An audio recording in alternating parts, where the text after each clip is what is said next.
So since अभी आपके जितने भी सेशंस है उसमें यही है कि आगे आने वाला फ्यूचर बहुत ही अनप्रिडिक्टेबल होने वाला है।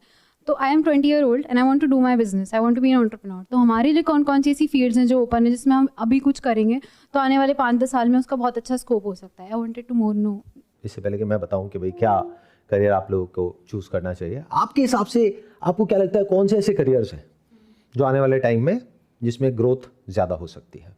तो मुझे लगता है कि रेस्टोरेंट ओपन करना चाहिए, क्योंकि रेस्टोरेंट कभी बंद नहीं होगा और इंसान खाना कभी मतलब खाएगा, छोड़ेगा नहीं खाना खाना। रेस्टोरेंट जिसकी आप बात कर रहे हो, that is the most risky business in the entire world. मतलब जितने रेस्टोरेंट्स खुलते हैं उसमें से 90% से ज़्यादा एक साल के अंदर अंदर बंद हो जाते हैं। लोग खाना खाएंगे, इसका मतलब ये नहीं है कि रेस्टोरेंट का बिजनेस चल जाएगा, दो अलग अलग चीज़ें हैं।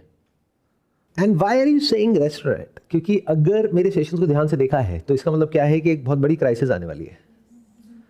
तो क्राइसिस का मतलब क्या होता है? फाइनेंशियल क्राइसिस, जहां पर के आपका जितना खर्चा है वो बढ़ जाएगा बिकॉज ऑफ इन्फ्लेशन, और कमाई उतनी स्पीड से नहीं बढ़ पाएगी या फिर कमाई ऑलमोस्ट जीरो हो जाएगी। ऊपर से इधर उधर जो आपने इन्वेस्टमेंट्स कर रखे हैं उसकी भी वैल्यू कम हो जाएगी। तो जब जेब में पैसा नहीं होगा तो पैसा खर्चने के बारे में सोचोगे या एक एक रुपए बचाने के बारे में सोचोगे? तो खाना कहां महंगा पड़ता है, कहां सस्ता पड़ता है, रेस्टोरेंट में या घर पे? घर पे। इसका मतलब क्या है कि फ्यूचर में जो डिस्क्रिशनरी स्पेंड्स हैं वो कम होने वाले हैं। ये क्लियर हो रहा है क्यों? जब स्पेंडिंग पावर कम हो जाएगी और इन्फ्लेशन बढ़ जाएगी तो इंसान सिर्फ सर्वाइवल के बेस पे रहेगा कि बस रोटी का पड़ा मकान, तो रोटी तो बचेगी ऑफ कोर्स, तो एग्रीकल्चर का बिजनेस माइट इंक्रीज। राइट। तो आप एक स्टेप आगे चले गए, यानी कि एग्रीकल्चर का बिजनेस। अब वहां पे भी एक बहुत बड़ा क्वेश्चन मार्क है। एक होता है हेडविंड, एक होता है टेलविंड। ध्यान से इन दोनों के बीच के फर्क को समझो। किसी को आइडिया है क्या होता है बिजनेस में या इंडस्ट्रीज में हेडविंड क्या होता है और टेलविंड क्या होता है?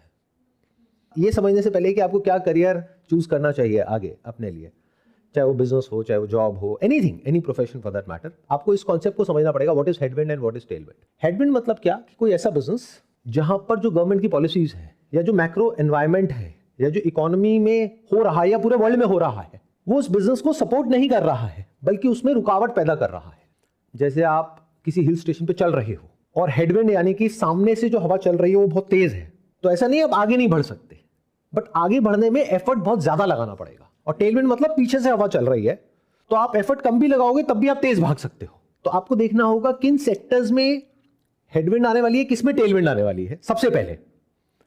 लेकिन इसका मतलब ये नहीं है, because you tend to oversimplify things whatever I से।